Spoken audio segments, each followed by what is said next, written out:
In the glittering world of Los Angeles high society, where the corridors of Forrester creations are as treacherous as they are glamorous, a storm was quietly brewing, one that promised to shake the foundations of the Logan and Spencer families alike, and at the center of it stood the enigmatic and fiery Electra.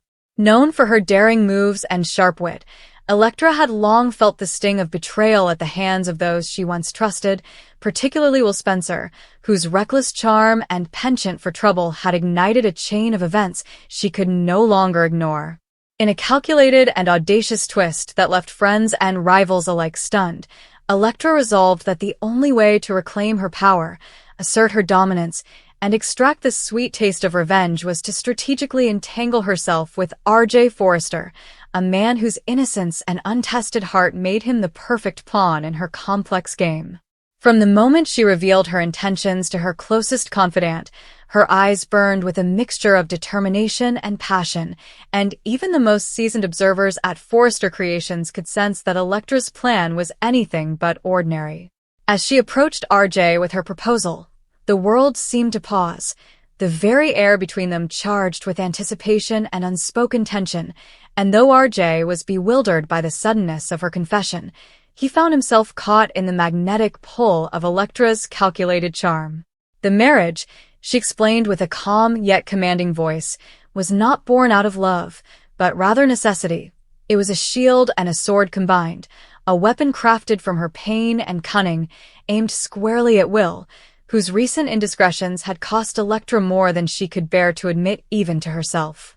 In the days leading up to the ceremony, the drama intensified, each encounter between Electra and Will crackling with unspoken threats and subtle provocations, and every glance exchanged between Electra and R.J. layered with complexity, blending innocence with a dangerous allure of manipulation.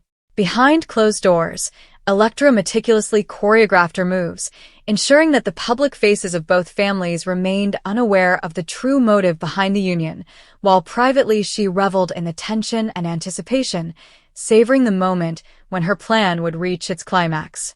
As the wedding day dawned, the grandeur of the event masked the storm beneath.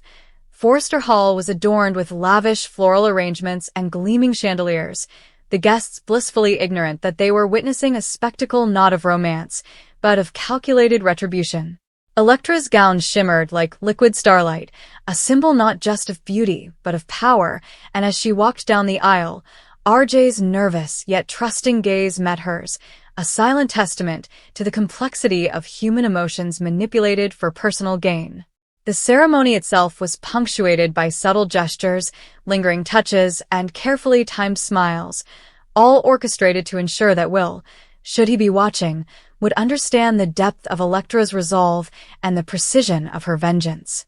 Conversations in hushed tones among the guests speculated on the motivations, questioning the suddenness and intensity of Electra's decision, but none could foresee the ripple effect it would have. Alliances would be tested, loyalties would fracture, and the very definition of love and betrayal within the intertwined Forrester and Spencer circles would be rewritten. As the newlyweds shared their first dance, the music casting a spell of elegance and tradition over the ballroom, Electra's mind raced ahead, calculating every possible reaction from Will, from her family, and from those who had underestimated her, knowing that the battle had only just begun. Each moment was a delicate balancing act, a chess game where every smile, every whispered word, and every glance held multiple meanings. R.J. remained blissfully unaware of the depth of the strategy he was unwittingly part of, while Electra's heart beat with a heady mix of excitement, fear, and vindictive satisfaction. The reception was a whirlwind of polite applause, champagne toasts, and carefully curated appearances, yet beneath the surface, tension hummed like an electric current, and the undercurrent of Electra's true intentions added a charged intensity to every interaction. Guests marveled at the couple, unaware of the calculated tension that defined each of Electra's actions, while Will, in a distant corner, finally began to piece together the depth of her scheme, his shock and anger tempered by a grudging admiration for her audacity. By the end of the night, as the last echoes of music faded and the guests departed, the stage was set for a dramatic showdown that promised to redefine relationships loyalty, and the pursuit of justice, or vengeance, within the sprawling, sun-drenched saga of the Forrester and Spencer families. Electra's marriage to RJ was no mere act of romance. It was a masterstroke, a daring blend of strategy and emotion, proving that in a world where love, power, and ambition collided, the most potent weapon of all could be the unexpected brilliance of a woman scorned, determined to turn her pain into a force that even the most reckless hearts could not withstand. The morning after the wedding, the Forrester mansion buzzed with whispers and quiet speculation. Electra awoke in RJ's room, the sunlight streaming through the grand windows painting her face in soft gold, but her mind was far from peaceful. RJ, still groggy, reached over and gently held her hand, smiling innocently. "Are we really married?" he asked, his voice a mix of wonder and uncertainty. Electra's lips curled into a carefully measured smile. "Yes, RJ. We are," she replied, her tone warm, almost tender, but beneath it lay the steel of strategy. She wanted him to feel comfort, trust, and a hint of attraction, all carefully balanced to make him unwittingly complicit in her plan. Every glance, every gesture had to be flawless. A misplaced smile, a hesitation in her tone, could unravel the delicate.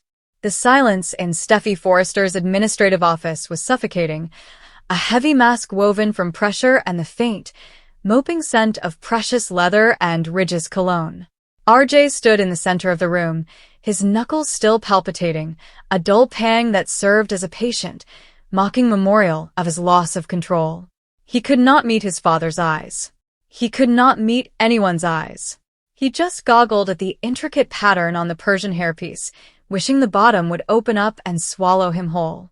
Steffi circled her massive mahogany office, not sitting down, but leaning against the frontal edge, arms crossed, her aspect a ray of pure, unmixed disappointment. Ridge stood by the window, his reverse to them both, gaping out at the Los Angeles skyline as if it held the answers to how his son had come a foreigner to him in the span of a single autumn. The door was closed, but everyone in the structure knew what had happened. The gossip would be spreading faster than a campfire through the design apartments and administrative suites. "Look at me, RJ," Steffi commanded, her voice quiet but carrying the weight of a woman who had single-handedly steered this company through further heads than utmost CEOs see in a continuance. RJ reluctantly lifted his head. His family's face was contorted with rage, which might have been easier to handle. Rather, it was etched with a deep, motherly disappointment that cut him to the bone. She looked at him not just as the CEO of Forrester Creations, but as his big family, the Bone, who had always defended him, guided him, and believed in him. And now, she was looking at a foreigner. "What you did out there," Steffi began, her voice dangerously low, "was not just a lapse in judgment. It was an assault. In our place of business. In front of our workers. You gave them a show, RJ. You gave the Spencers security. You handed them a caption, 'Forrester heir violently attacks innocent hand.' Do you have any idea what Bill Spencer is going to do with that?" RJ opened his mouth to speak, but the words felt like beach in his throat. He had not allowed. About Bill. He had not allowed. About the company. He'd only allowed. About Will's trim face. About Electra. About the crushing weight of treason that had been erecting inside him for weeks. It was not like that, he eventually managed, his voice coarse. "You do not know what he said to me. He was provoking me. He was." "I do not watch what he said." Steffi's voice eventually rose, cracking through the room like a scourge. Ridge turned from the window at the sound, his face a mask of gravestone. "I do not watch if he stood there and recited the entire Spencer family fiat on why Forresters are inferior. You do and put your hands on another person. You're a Forrester. We use our words. We use our designs. We use our intelligence. We do and brawl on the bottom like creatures in a pen fight." The words hung in the air, each one a fresh crack. RJ felt the sting of gashes behind his eyes and fought them back with every ounce of his being. He was 22 times old, a overgrown man, but in that moment, he felt like a child who had been caught breaking his mama's most prized possession.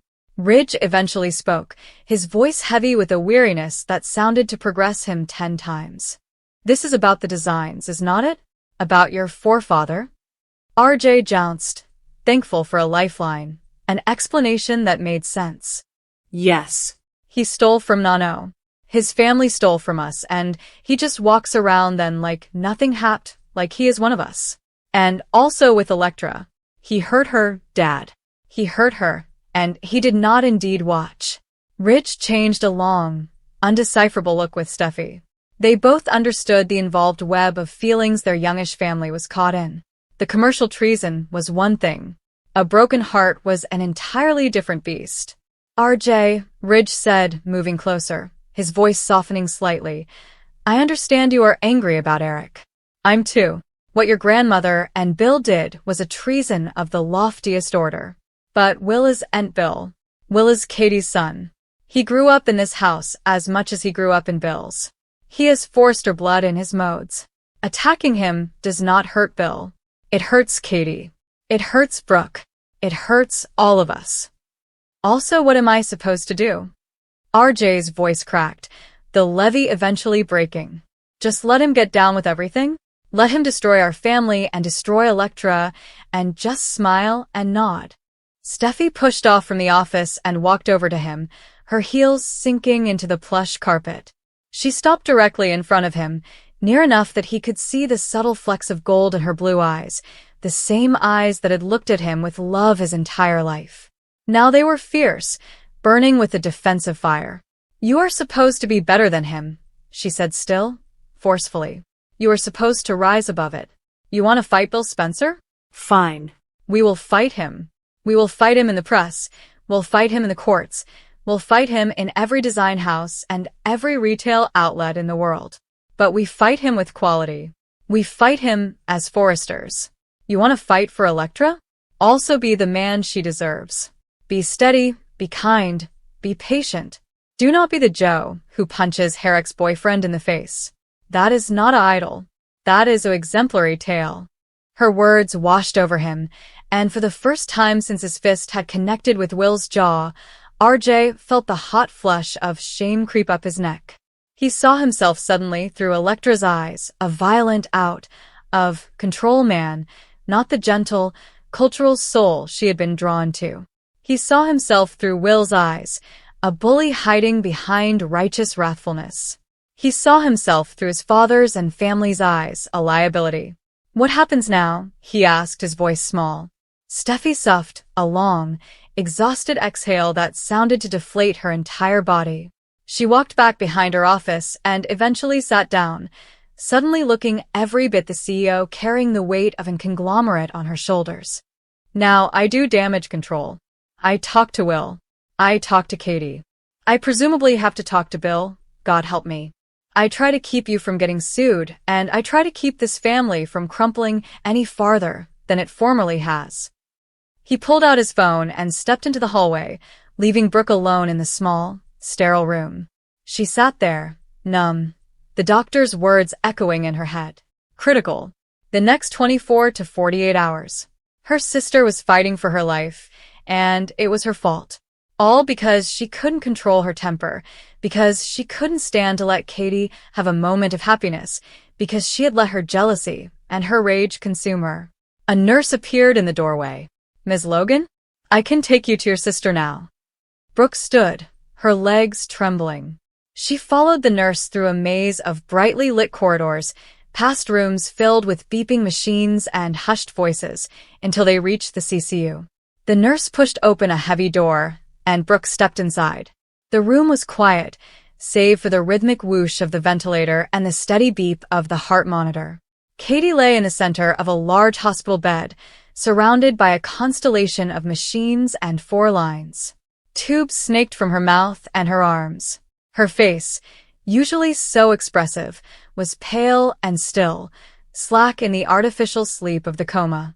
She looked small, fragile, and terrifyingly vulnerable. Brooke approached the bed slowly, as if walking on eggshells. She stood over her sister, looking down at the face that was so familiar, yet so foreign in its stillness. She reached out a trembling hand and gently touched Katie's hair, pushing a stray strand back from her forehead. The skin was cool and dry. "Hey, Katie," she whispered, her voice cracking. "It's me. It's Brooke. I'm here."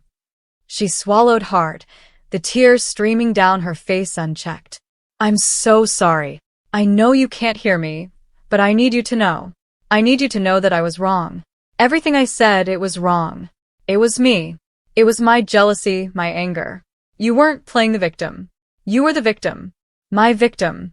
And I am so sorry." She sank into the chair beside the bed, taking Katie's limp hand in both of hers. The hand was cool, the fingers still. She held it to her cheek, feeling the faint pulse of life that still flickered within. "You have to fight, Katie," she pleaded, her voice a broken whisper. "You have to come back. Will needs you. He can't lose his mother. And I need you too. I need my sister. I can't do this without you. I can't be the person who did this. Please, Katie. Please fight. Come back to me. Give me a chance to make this right. I'll spend the rest of my life making it right, I swear. Just, please don't leave me." The only response was the steady, mechanical rhythm of the machines, the cold, impersonal testament to the fragile line between life and death. Brooke laid her head down on the edge of the bed, still holding Katie's hand, and wept. She wept for the cruel words she had spoken, for the sister she had betrayed, and for the terrifying possibility that she might never get the chance to say she was sorry to a pair of eyes that could look back at her and, perhaps, forgive her. The door to the room opened quietly, and Ridge appeared, his face drawn and pale. Behind him, looking lost and terrified, was Will. His eyes went immediately to his mother in the bed, and a small, choked sound escaped his lips. Brooke looked up, her gaze meeting Ridge's. In his eyes, she saw a mixture of pity, anger, and a deep, profound sadness. There were no words of comfort he could offer her, not now. There was only the vigil they would all keep, united by their love for the woman lying in that bed, and the agonizing wait to see if that love would be enough to call her back from the brink. The hours stretched on, marked only by the soft beeping of the monitor and the hushed whispers of the doctors and nurses who came and went. Brooke never left Katie's side. She held her hand, she talked to her, she begged her to come back. As the sun set over Los Angeles, painting the sky in hues of orange and pink, the battle for Katie Logan's life continued in a small, sterile room in the cardiac intensive care unit, a battle that was as much about the human heart's capacity for love and cruelty as it was about its physical ability to keep beating.